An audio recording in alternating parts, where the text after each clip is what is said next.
Lord. Oh, child. Let me get cute for the girls.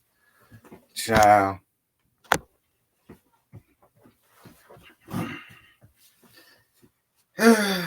What's poppin', T-Subs and T-Squad? So, yeah. Real Housewives of Potomac. This is season 7, episode 4, Not Funny Games.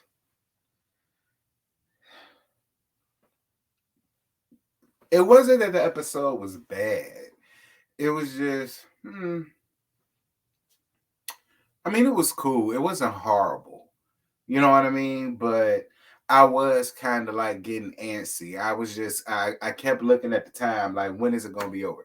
Especially when it got down to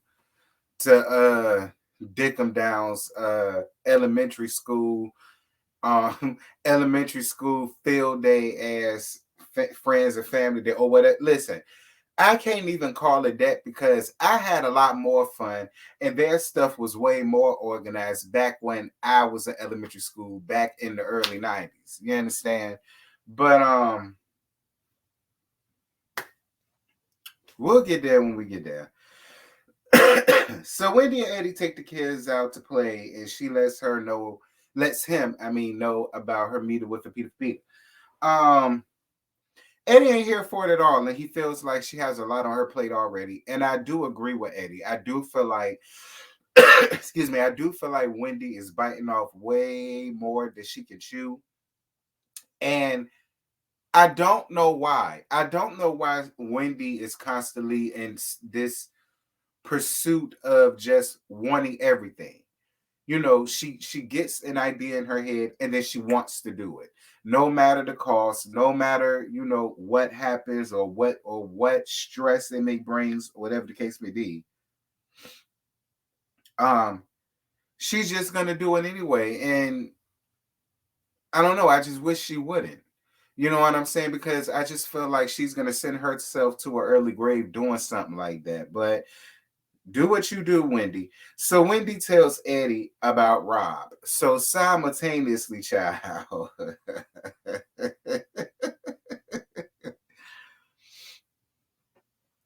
So they segue.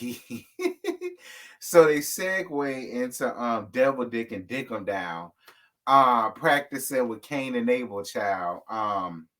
Simps and Sacks is what I called it. All right. Simps and Sacks is what I called it. Child. Anyway. So Dickham Down says that she'll ask Wendy if it's cool if Candace plays auntie and brings her boys. Why would she do that? Why would she do that? And Rob, my thing is, you kept trying to make it a point to say, well, if it's about the kids, she do it. And I was with Karen later on in the episode. Would you send your chair around there to somewhere where your presence is not wanted? Listen, you.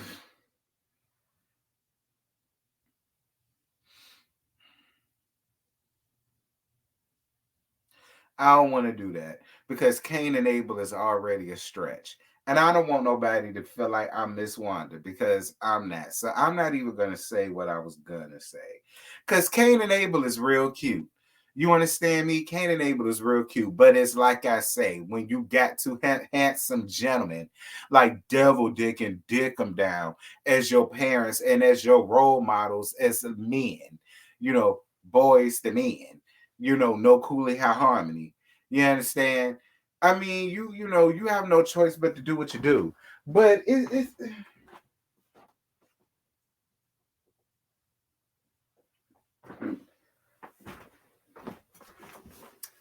Listen, Rob give me the type of parent where she don't give a shit what the hell it is Kane and Abel do, so long as they ain't in her damn face and getting on her damn nerves. So I mean, that's really the type of parent that Rob give me. Because we all know the boys run over her the same way Devil Dick run over her. All right. She ain't got no real power down in that damn house. She do what they tell her to do. You understand what I'm saying? Child. Anyway, um,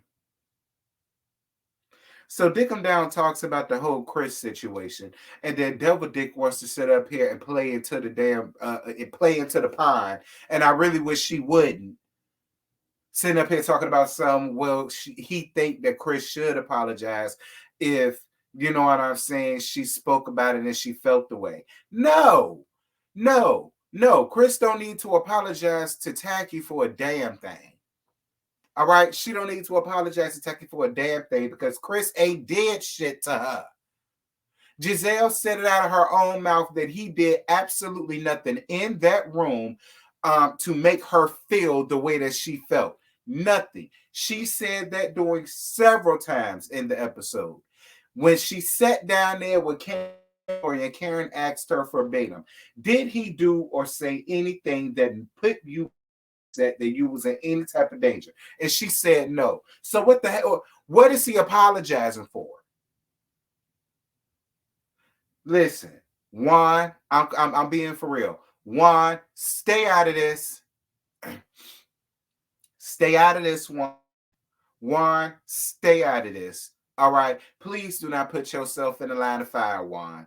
All right. I know I gag you or whatever, but please stay out of the line of fire. I don't want you to get involved in none of Tacky's bullshit. Take a beat from your wife and tell it the way it is. Dear God Almighty. Moving on. So Karen at home throwing away chicken and Raven calls. We moving on because, like I said, Karen, you're in danger, and I love you down. Y'all know I love the grind down. I love her. I do. But Karen, you in danger, girl. Sis, you yeah, I call you Auntie. Auntie, you in danger, girl. You really are. You in danger. I'm just saying. Like that whole scene could have been scrapped. I don't give a flying fuck what Ray feel about your old 59-year-old ass getting your sagging tiggle bitties re-spruced. I don't give a shit how Ray damn feel.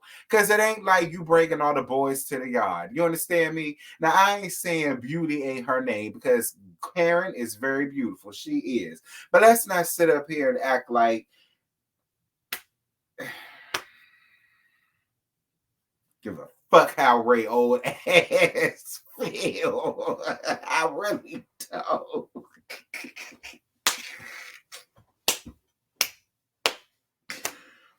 Oh dear God.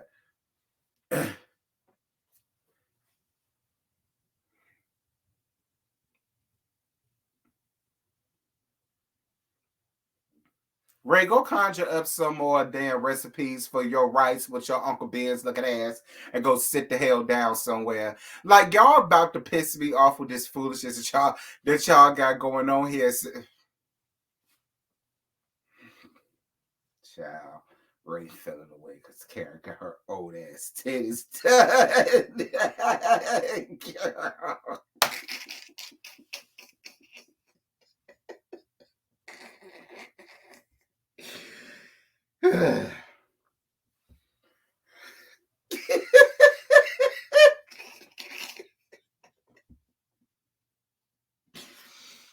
You think he would have been happy, but see, this is how you know that Ray's libido is just gonzo.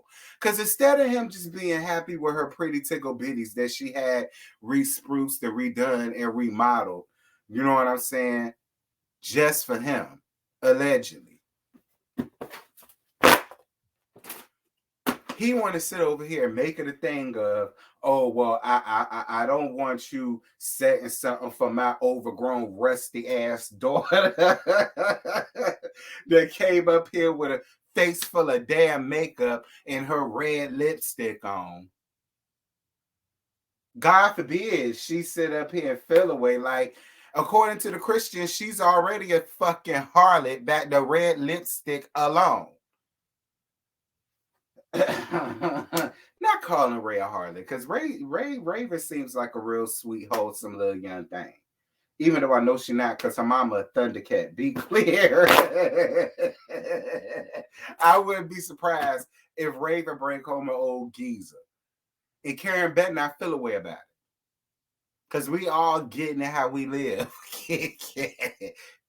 See, I'm giving all of this because that scene gave nothing. So I had to come and improvise and improv to make that scene something.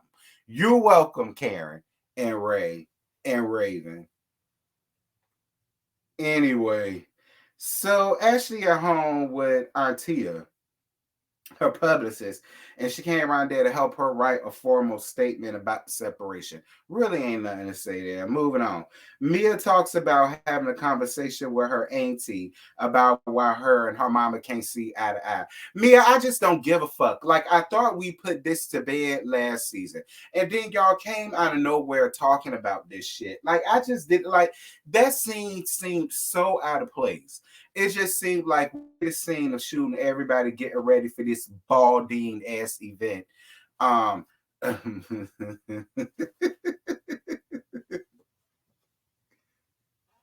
Held by the gentleman round there, the Dixon house, the Dixon court, Dixon Manor, whatever they want to call it, Dixon Estates. Child. Like that whole scene was just and G looked so uninterested. G is just concentrating on the road, can't wait for her to shut the fuck up so this scene could be over with. That's really what G gave me. Actually, G gave me, he really couldn't wait to see Jacqueline ass. And I think he was a little taken aback by her ex-husband showing up. What's his name? Patrick?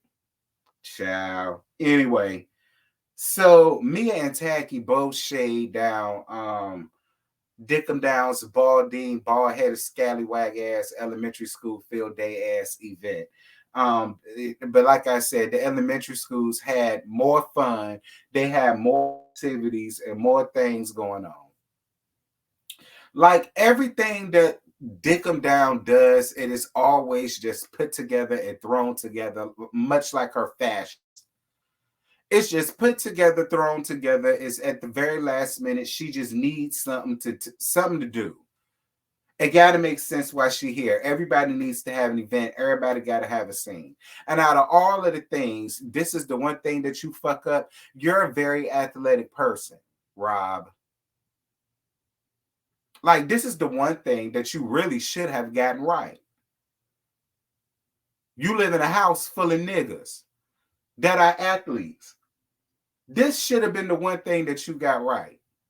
And then out of all days, for Juan to want to go and get a damn root canal, he wants to pick the day of, but then want to practice with y'all, talking about Sunday, he ready to kick some ass. How, Sway, you getting the whole damn root canal done?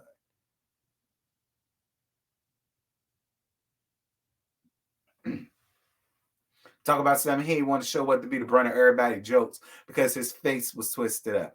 Bit Yeah, he left you there to be the brunt of everybody's jokes and gags and cackles and kikis because how is this a family fun day? But once again, Dickum Down conveniently would much rather get a root canal than to be fooled up and tangled up with you and Cain and Abel as a damn family. Child. Whatever. So Wendy declines Dickum Down's bullshit, and I don't blame her. I don't blame her. Like the nerve of you to sit up here and feel like she's gonna send her churn somewhere to make you feel better about you being a complete asshole to this woman for no damn reason. The nerve. The nerve of you to feel like she's supposed to just play into your bullshit with her damn children. I wouldn't send my churn around there either. Child. Anyway,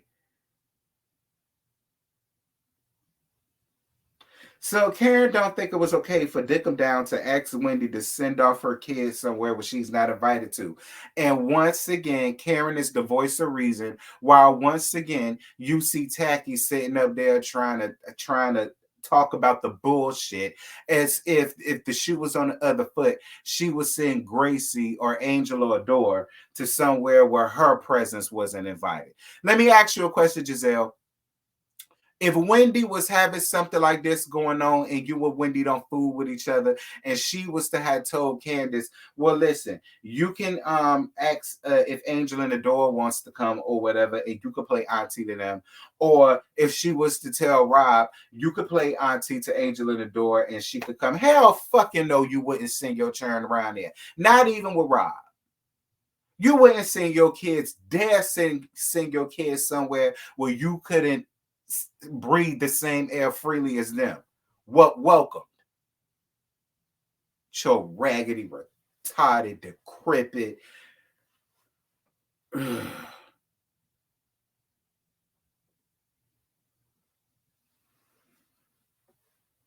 Bitch living in a converted 18-wheeler cargo damn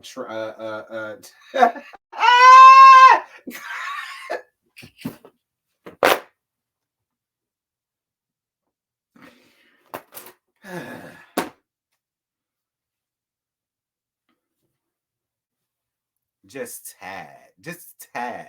She just tad and raggedy. Just tad and raggedy. The both of them. Tad and raggedy. Tad and raggedy. Tad, raggedy, rickety, and through.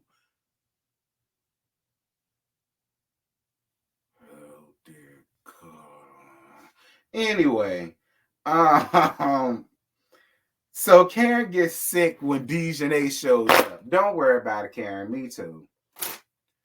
Me too, Karen. Even though you was putting 20 on 10 because it won't your bitch. Listen. Karen, for somebody that was well enough to get their titties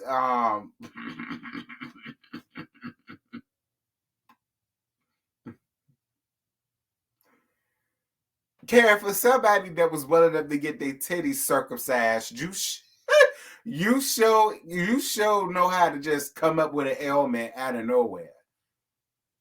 And then you got a respiratory infection and all of that. But see, you knew you had a respiratory infection before you put you in them new pretty tickle bitties of yours in a damn sack to go and play around with these damn people. You knew you had that then. Karen, why is you giving Dejanae all of this? Karen, I don't know if you know it or not, but you look real thirsty. You look real desperate. You look real bothered. You look real taken aback. You really do. And I'm not understanding why Dejanae is deserving of all of that smoke in your like, bit girl. I'm a nurse, so I can't say that either. Dejanae could Dejanae could trip on a root in front of me and fall and scrape her knee, and I'll walk right past that bitch as if I don't even know her, as if I don't even acknowledge her, as if she's a ghost. See, I pay hoes like her dust. And I really wish that that's what you would do, but you just constantly show how bothered you are, and it's bothering me that you sitting up here faking ailments and growing growths and all of the rest of this stuff, trying to talk yourself into a full blown. Let me not do that because maybe Karen really was going through something, and I don't want to play around with Karen if she really going through something like that. Y'all know Karen is a proud proud carrier of the AARP card membership, baby. Okay, Karen is platinum membership at this point. y'all know Ray Diamond. Okay, Ray at the diamond level at this point. Ciao. Whatever. So Candace come around there and she speaks to everybody but Tacky, and Tacky gets bothered about her not speaking to her. She speaks to everybody, including Grace, but her mama. I'm not mad at it. I'm not mad at it. I don't fool with you. Now, see, Gracie, I ain't got no problem with. Gracie ain't do nothing to me. So, yeah, I'm going to speak to Gracie. I ain't got no problems with her. It's you the one I got the problem with, girl. Anyway, so Ashley says that Ashley show up, by the way. Ashley, Tommy, and Dill, girl. Tommy and Dill was, listen, they did not appreciate that they had to cancel one of their damn meetings to come to this hot ass field to do absolutely nothing but get ate up by mosquitoes and ticks thanks to Uncle Rob. Child, I would have been mad too, you taking them out of goddamn Pickle Enterprise, just sitting here 512 degrees outside. They got shit to do, and you dragging them out here to this bullshit. Anyway, Ashley says that Michael is having a vasectomy on that day because he thinks that she's trying to get pregnant again. And that's why they haven't been intimate. And she's sad about it because now she feels like that's like the final nail in the coffin, that she not going to have no more chance with Michael no more. Girl, listen, listen. Look, you got two. He gave you two. He gave you two purse strings. Michael said he ain't got no more to give you, girl. Michael said he gave you two. He ain't got no more to give you, girl. He ain't got no more to give you. He hip to you, girl. He see what's going on here. He watch all of our reviews and he know exactly what the fuck you over there doing. He said you won't get another child up out of him now if he can help it. I see what Michael doing, and I ain't mad at Michael for doing it. I'm just gonna be honest. I ain't mad at Michael for doing it. I ain't mad at no man that ain't trying to get tucked by no women more than what he already is, even if it's the sexual deviant. Moving on. So Candace telling Ashley about her IVF. See, it seems like, and then Ashley encouraging her and telling her that, she's not a failure. It's just a setback. You got to regroup and you're going to be back into the game, coach. Put me in. See, I love seeing shit like that because that's new and it really looked authentic. It did. It looked authentic and real. And it looks like it's all about to be shot to hell in the next episode. And I'm really sad about that because, again, I prefer seeing y'all being friends versus seeing y'all arguing and fussing and fighting with each other. And Ashley, be clear. You did not get anything weird off from... The only thing that was weird about it was the timing, Ashley, because you didn't know. But please don't make it a thing. You already told her and she let her know that if she's talking to you. Because it looked as though she was talking to you. We gonna see. But anyway, Ashley gets wind of the separation being leaked to the blogs, and then that forced her to go on ahead and just speak on it right then and there. And then she got to worried about what Michael gonna think, Listen, I would feel like this. Who gives a fuck what Michael think? Aren't y'all really getting separated? So, I mean, you're on a reality show. I mean, what did you think? You was just going to get separated and divorced and we just won't go never find out? I mean,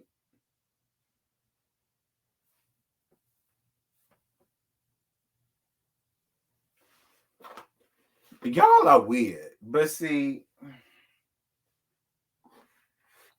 Ashley, you ain't had the best example growing up because look at Eye Patch wearing Sheila and Uncle Lump on the dick.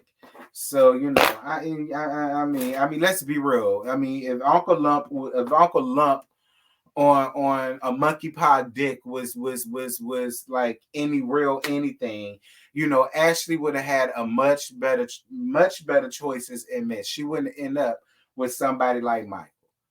She would have ended up with somebody that could have really been for her. He still could have been everything Michael was, but for her. Anyway, that's it. That's all I got. I ain't got no more to give y'all. Y'all drop down in the comments and let me know what y'all thought about tonight's episode. I done gave y'all 24 minutes out of this shit. Make sure to be on the lookout for the Let's Gag tomorrow morning at 11:15 on the second channel. Tomorrow morning at 11:15, the Let's Gag is going to be on the second channel. Make sure that you guys are there where we're going to gag some more and I can hear and see y'all thoughts. Also, the Whether You Like It or Not panel will also be on this channel tomorrow night at 9:15, where we're going to discuss Potomac again. And also remember on Wednesday night at 8:15 is going to be the Roast and Review with Scotty by Nature TV and Josiah's World TV. And we're going to have Mark Scott come around there so he could say what the hell it is he got to say, girl. And it just is what it is. If you're there, you're there. And if you ain't, you ain't. All right. But if you got any questions that you want me to ask Mark on Wednesday, go on ahead and DM me, girl. If I get to your questions, y'all gonna know. If I don't, it's nothing personal. And yeah, that's all I got. I ain't got no more. Until next time, I'm gone. Bye.